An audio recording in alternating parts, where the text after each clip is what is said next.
Aumitakwape. I'm Betty Washte. Hello, my relatives. Today is a good day, except for Indians in the Americas. What I want to talk to you about today is what's been in the most recent news. You know, the fact that the Cobell case has been settled by Obama, and the theft of the Crow Creek Reservation, or at least a major portion of it, by the Internal Revenue Service of the United States government. The IRS, as it's infamously known, Internal Revenue Service.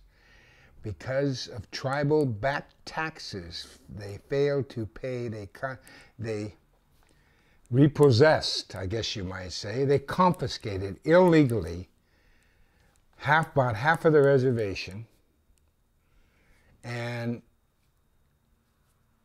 it was against not only the Constitution and the treaty rights of the United States of America, but who cares? We're Indians, right? American Indians. So what they did was illegal. You see, the federal government, the United States of America, holds our lands in trust. In other words, they're supposed to protect our lands, period. That's it. Unless, I guess, the IRS, another arm of the federal government, they come in and take the land for back taxes. What? They are the ones who sanctified tribal governments. They're the ones who appropriate taxpayers' monies for the tribal government. And now, because of that, they've stolen most of our land, and this is repayment.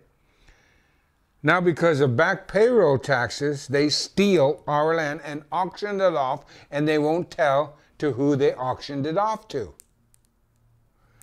Outright theft, and it's secret. A public theft. And there's another thing about the news media in America. They wouldn't publish anything about this. This has been ongoing for a couple of years until the day before the auction, or at least a couple of days before the auction. Then it's too late for us to garner and gather our forces to put together a protest movement. Boom. They steal our land and sell it. The United States government. Wow. Doesn't stop, folks. The Crow Creek Indian Reservation in South Dakota. They fight for the poorest county with Pine Ridge, my reservation, for the poorest county in the United States of America. 7 of the poorest counties in America are Indian reservations in South Dakota. And Crow Creek's one of them. The other case, the Cobell case, they settled for $3 billion. What? They steal almost $1 trillion from our natural resources, and we get $3 billion? That's less than 1%. That's fractionated. That's a fraction of what they stole. And it's documented. And these idiot Indians settled for $3 billion. Obama promised he'd do it. Now they've stolen my land. They think. All fractionated land, which is airship land, which we received from our fathers and grandfathers and grandmothers and mothers, is now going to go to the tribe. Tribal council. It's a colonial government that's known for graft and corruption. You know, colonial governments worldwide historically have always been grafting and corrupting. And now I lose my land, my fractionated land. 160 acres. You know, about 40 hectares or 50 hectares. 40 hectares. At any rate, what? Why? Because Obama promised in his inaugural address, and I quote, "The lines of tribes will be dissolved." Now look on his speech.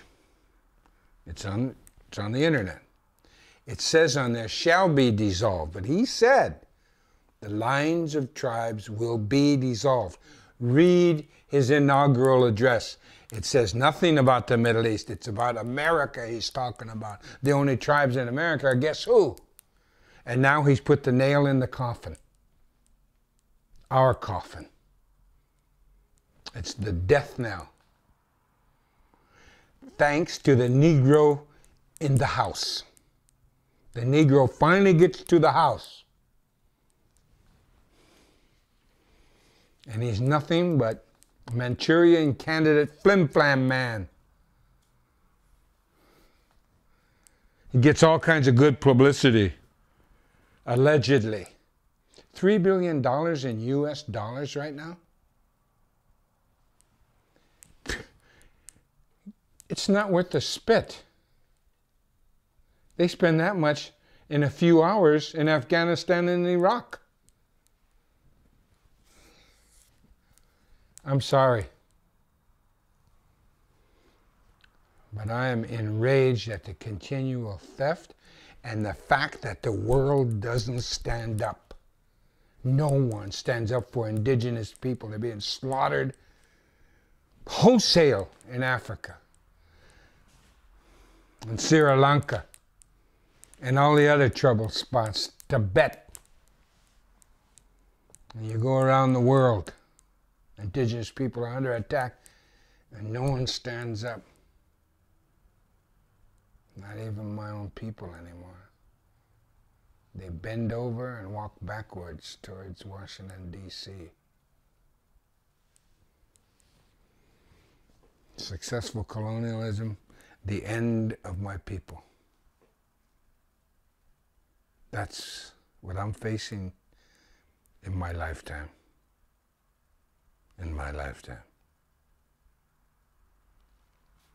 Doksha, okay? Hope to see you again here.